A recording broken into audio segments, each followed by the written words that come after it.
first place I encountered an NES was at one of those store kiosks where they let you play games for a little while, and they have a push button that lets you select which game you're playing. Most of the kids who pushed in for a turn while their parents were shopping played Super Mario Brothers. But the game on that box that always intrigued me the most was Wrecking Crew. This was Nintendo's first pass at a puzzle game. I'm sure it was done in response to games like Lode Runner and Nuts and Milk. Lode Runner in particular seems to be a real inspiration here. But the thing is, Wrecking Crew didn't start out as a puzzle game. First, there was Versus Wrecking Crew, a game that was much more like Mario Brothers. It's similar to the Famicom version since the player's goal remains the same, but Versus Wrecking Crew is an action game, intended to be played on two screens, with each player interacting with a mirror image of the stage, a front and back view. The Famicom Wrecking Crew threw that out and made a better game for it. In Wrecking Crew, you control Mario, and your goal is to smash everything. Brick walls? Smash 'em. Metal walls? Smash 'em. Metal ladders? Smash 'em. Everything else? Well, some things you can smash, but those things you don't have to. Knock out all the targets on the stage to advance. Mario can't jump, so he might have to fall to some platforms, or exit out one side of the stage to come out on the other. There's 3 enemies that are after Mario in Wrecking Crew. The most common ones are Sponagons. These kind of mechanical monsters actively chase Mario down. The red one is a bit faster and more aggressive than the purple one. More predictable are Nasubi Kamen, or masked eggplants. These guys just head in one constant direction and take every ladder that they come across. If they run into something that they can't go through, they turn around and go back. On some stages, there are metal doors that can be hammered open. The Spanagon and Nasubi Kamen can be lured through these doors to put them in the background. That's a holdover from Versus Wrecking Crew, where the doors caused the enemies to flip which player's screen they were on. Here, it just gives you a breather. The third enemy is Blackie. He fills in the Luigi role from Versus Wrecking Crew.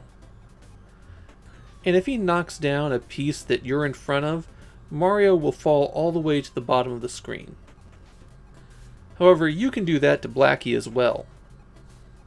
Blackie is also who you face in the bonus stage, where you try to knock out the walls to locate a hidden coin.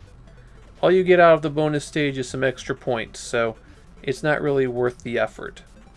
There aren't many options for attacking enemies, but there are a couple of tricks you can use to deal with them.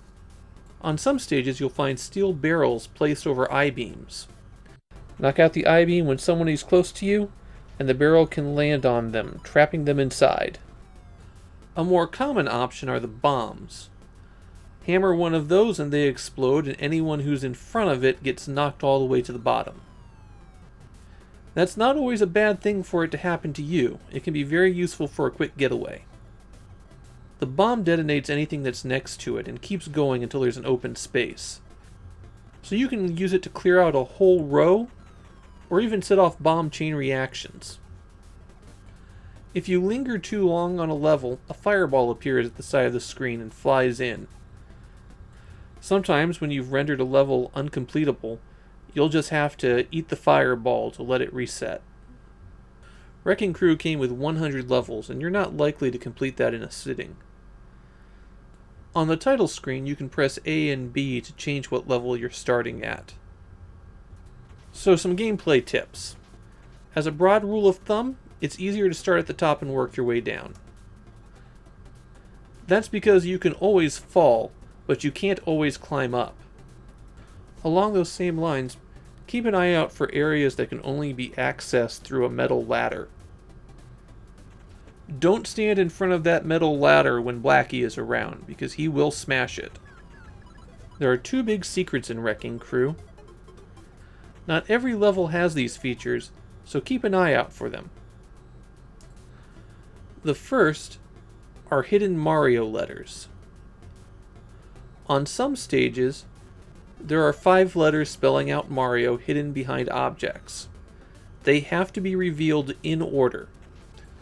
Blackie can reveal them as well, but he can also knock them out of order. If you manage to find all 5 letters in order, then you get an extra life. Probably not the most useful thing in a 100-level puzzle game where you're going to be starting at the level you left off at. The other secret's the big one. On some levels, if you destroy the correct bomb as the 3rd bomb, an item will appear. What item appears rotates every time you swing the hammer on the stage. The pig, Santa Claus, and the cat are just worth points. But then there's the super hammer. It was also nicknamed the Golden Hammer. When you collect the hammer, the music changes, telling you you've gone into a power-up mode. One swing of the hammer will destroy any object. You swing it very fast. Oh, and you can fly. By timing your swings, you can creep out over empty air and get to spots that are out of reach. And the real kicker of the Golden Hammer is that it lasts until you die. You carry it between levels. Getting the Golden Hammer can trivialize some of the more difficult puzzles in the game. Like in Hudson's puzzle games, Wrecking Crew includes an editor. But unlike Hudson's, it's got a better interface. It has 4 save slots.